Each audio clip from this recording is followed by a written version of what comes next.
Maintenant, on passe aux chaînes de caractères. Alors, les fonctions que nous allons voir, vous allez les retrouver l'année prochaine en C, en PHP, etc. Donc, on retrouve dans tous les langages de programmation presque les mêmes fonctions qui nous permettent de manipuler les chaînes de caractères. Alors, d'abord, la première chose à savoir, c'est que les chaînes de caractères sont une structure de données qui est non modifiable. Donc, je ne peux pas modifier un caractère, par exemple, d'une chaîne de caractères. Prenons l'exemple. Regardez, j'ai message est égal à bonjour à tous. Ensuite, je voulais modifier cette chaîne, je voulais modifier le B minuscule par un B majuscule.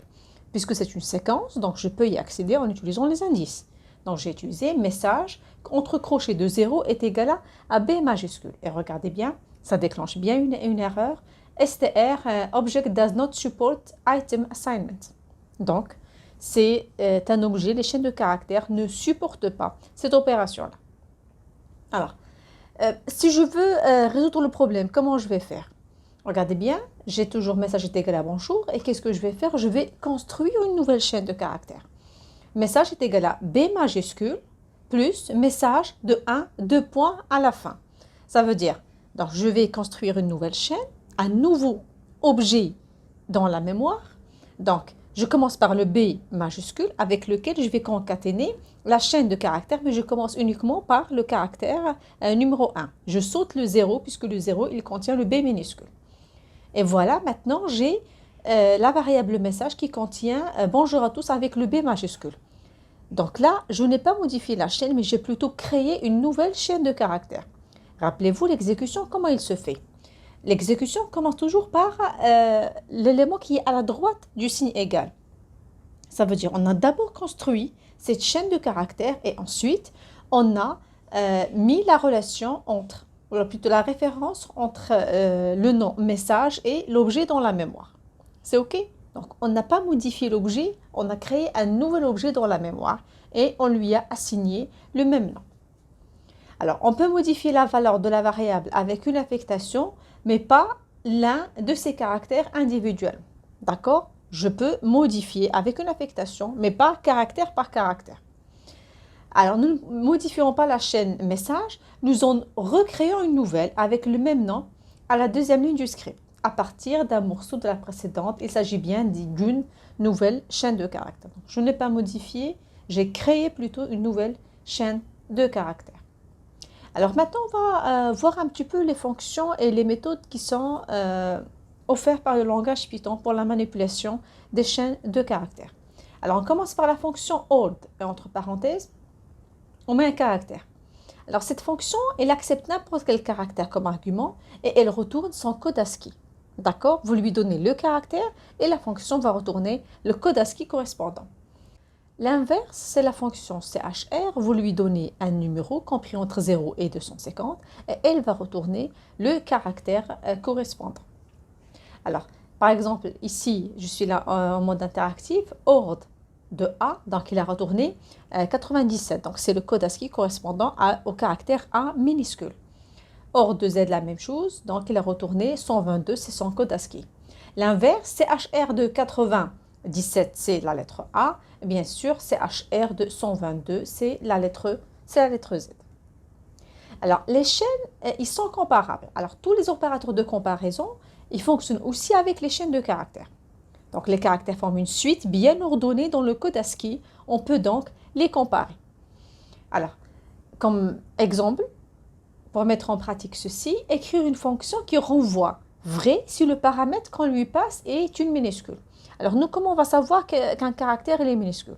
Il est compris entre le A minuscule et le Z minuscule. Puisque les chaînes sont comparables, donc je peux écrire la comparaison. Regardez bien, j'ai défini une fonction que j'ai appelée minuscule. Je lui passe un caractère et ensuite, qu'est-ce qu'on va faire?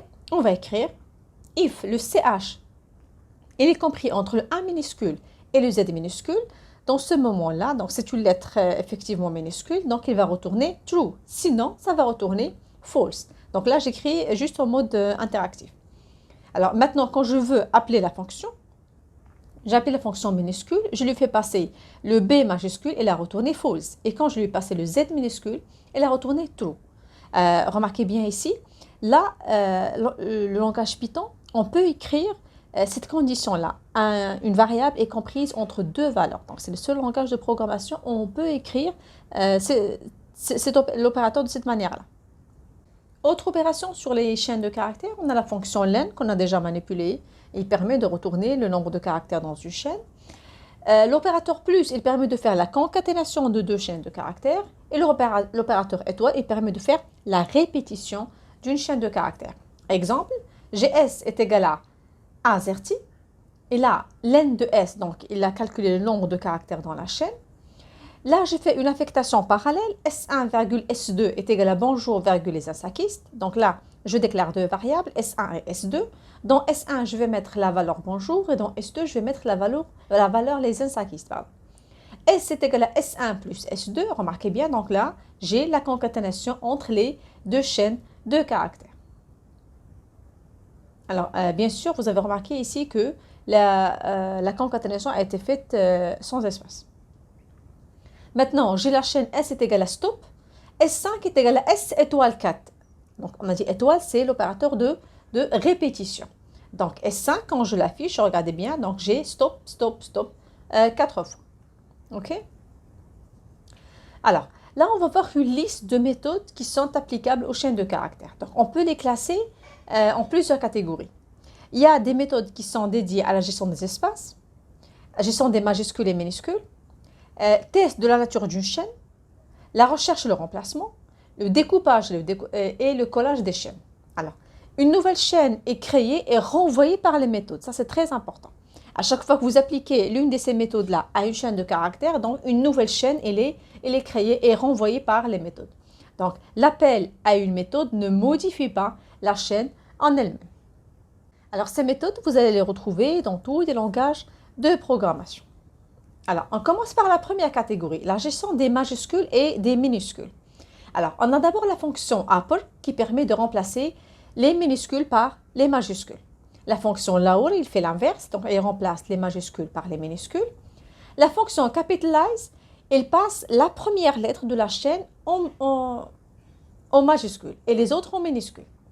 La fonction title, donc quand vous lui donnez une chaîne de caractères, il prend chaque mot de la chaîne et il met le premier caractère en majuscule.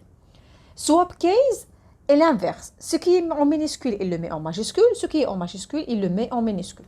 Je pense que ça va être plus clair avec un exemple. Alors là, j'ai déclaré une chaîne. S est égal à École nationale des sciences appliquées. Alors, je fais S1. J'ai créé ici une nouvelle chaîne. S1 est égal à S.upper. Donc là, qu'est-ce qu'il a fait? Regardez bien quand j'ai affiché S1. Donc, il a tout mis en majuscule. Maintenant, j'ai pris cette chaîne-là, S1. J'ai mis S2 est égal à S1.lower. Donc, il a tout converti en minuscule. Très bien. Maintenant, S3, c'est S.capitalize. Regardez bien qu'est-ce qu'il a fait. Donc, il a pris le premier mot, il a pris le premier caractère et il l'a mis en majuscule. D'accord? Donc, il a modifié uniquement le E. Il l'a remplacé par un E majuscule. Alors, S4 est égal à S3.swapCase. Alors là, qu'est-ce qu'il fait? La fonction swapCase. Ce qui est en minuscule devient majuscule, ce qui est majuscule devient en minuscule. Donc, je l'ai appliqué à la chaîne S3. Donc, qu'est-ce qu'il a fait? Pour le E majuscule, il a fait un E minuscule. Et pour le reste, ils étaient minuscules et les a mis en majuscule. La dernière fonction, plutôt méthode, S5 est égal à S.title. Qu'est-ce qu'il a fait? Donc, j'ai une chaîne de caractères. Il a pris chaque mot et il a mis le premier caractère du mot en majuscule. D'accord? Donc, ces 5 fonctions nous permettent de gérer les majuscules et les minuscules dans une chaîne de caractères. Maintenant, pour la gestion des espaces. Alors, j'ai la fonction strip. Il supprime les espaces en début et à la fin de la chaîne. Rstrip, il supprime les espaces à la fin de la chaîne. Lstrip, ça veut dire left, il supprime les espaces en début de la chaîne. Is_space, il renvoie true s'il n'y a que des espaces dans la chaîne. Alors, pourquoi on utilise ces fonctions-là? Vous imaginez avec moi, vous voulez créer un formulaire où vous demandez à l'utilisateur de remplir des champs. Donc, avant de les insérer dans la base de données, avant de les stocker, il faut d'abord nettoyer les données. Première chose à faire, c'est par exemple supprimer les espaces qui viennent avant et après une chaîne de caractères. Ça ne sert absolument à rien d'occuper un espace dans votre base de données avec juste des espaces de plus. Alors, ici un petit exemple. S1 est égal à bonjour tout le monde. Alors, remarquez si j'ai un espace ici au début et j'ai un espace ici à la fin. Donc, quand j'applique la méthode S1.strip et quand j'affiche, regardez bien, donc les espaces ont été supprimés du début et de la fin de ma chaîne de caractères. Alors, test sur la nature de la chaîne. Alors là, par exemple, je vais vérifier est-ce qu'une chaîne de caractères commence par un caractère en particulier. Alors, je vais utiliser la méthode start with et vous mettez entre parenthèses le préfixe que vous recherchez. D'accord? Alors, and with et vous mettez entre parenthèses le préfixe. Il va retourner vrai si la chaîne se termine par le préfixe. Is upper, cette fonction va retourner true si la chaîne ne contient que des majuscules. Is lower, true si la chaîne ne contient que des minuscules. Is title, il va retourner true si la chaîne est formatée comme un titre. Is digit, il va retourner true si la chaîne ne contient que des caractères numériques. Ça, c'est très pratique. Is alpha, il va retourner true si la chaîne ne contient que les caractères alphabétiques, c'est-à-dire que les lettres, A minuscule à Z minuscule, A majuscule jusqu'à Z minuscule. Is al num, il va retourner true si la chaîne ne contient que des caractères alphanumériques. Un exemple, S est égal à, regardez, c'est une chaîne de caractères puisque j'ai les simples codes, mais la chaîne, elle ne contient que des chiffres. Donc, pour que je puisse vérifier qu'effectivement, il n'y a que des chiffres dans la chaîne, S1 est égal à S point et j'ai fait appel à la méthode isDigit. Et vous voyez bien qu'il a retourné true. Alors, recherche et remplacement. Donc là, nous avons des fonctions très intéressantes. Alors, la fonction index, et vous passez entre parenthèses le caractère que vous voulez chercher, il renvoie l'index de la première occurrence de la chaîne sub. Mais s'il ne trouve pas, il déclenche une exception. Ça veut dire ça va déclencher une erreur. RIndex, c'est la même chose. Il va renvoyer l'index, mais de la dernière occurrence. La fonction find, c'est comme la fonction index. Et la fonction rfind, c'est comme la fonction rindex. La différence, c'est quoi? La fonction find, quand il ne trouve pas le caractère, il ne déclenche pas d'erreur, mais il retourne -1. Ça veut dire le caractère n'a pas été trouvé. La fonction count, et vous mettez entre parenthèses un caractère, qu'est-ce qu'il fait? Il va compter le nombre d'occurrences d'un caractère. La fonction replace, qu'est-ce qu'il fait? Il va remplacer ce qui est donné comme premier paramètre par le deuxième paramètre. Combien de fois? C'est le troisième paramètre que vous mettez. Alors, si vous ne mettez rien, il va remplacer toutes les occurrences. On va voir avec un exemple, je pense que ça va être plus simple. Regardez bien avec moi. J'ai S est égal à École nationale des sciences appliquées. J'ai fait S.index et je cherche le E. Regardez, qu'est-ce qu'il a retourné? Il a retourné le 4. Donc ça, c'est 0, 1, 2, 3, 4. Donc E, effectivement, elle est en 4e position. Mais si je veux avoir la dernière position du E, donc je vais utiliser la fonction RIndex. Donc S.RIndex, le E, donc il a retourné la position 37. C'est ce dernier E. Alors, maintenant, la différence avec la fonction find. On a dit, si je cherche un caractère qui n'existe pas, en utilisant la fonction find, comme ici, S.find, le Z, il a retourné -1. Par contre, ici, S.index, le Z, ça déclenche une erreur. Alors, la fonction rfind, qu'est-ce qu'il fait? Elle retourne la dernière occurrence du caractère. Alors, c'est comme la fonction rindex. Il a retourné ici 37. La fonction count, il compte le nombre d'occurrences. Donc ici, S.count, le E, il a retourné 6. Alors, maintenant, la fonction de remplacement. S.replace, E apostrophe, virgule E. Alors, quand vous mettez uniquement deux paramètres, qu'est-ce qu'il fait? Il remplace tous les E accents avec les E majuscules. C'est ce qu'il a fait ici. Donc, le premier E accent, c'est celui-ci. Il a remplacé par E majuscule. Mais il a trouvé aussi un autre E majuscule ici qu'il a remplacé avec, pardon, un E accent qu'il a remplacé avec un E majuscule. Vous êtes d'accord? Alors, moi, je veux juste remplacer le premier E accent avec un E majuscule. Donc, je dois ajouter le chiffre 1. Ça veut dire une seule fois. D'accord? Donc, il va remplacer la première occurrence de E accent avec un E majuscule. Et vous avez le résultat ici.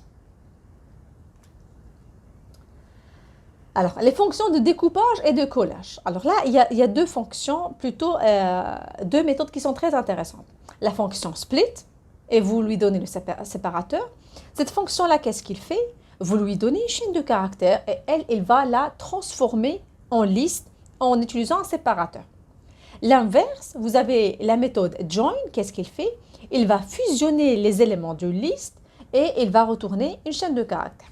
Avec un exemple, c'est toujours mieux.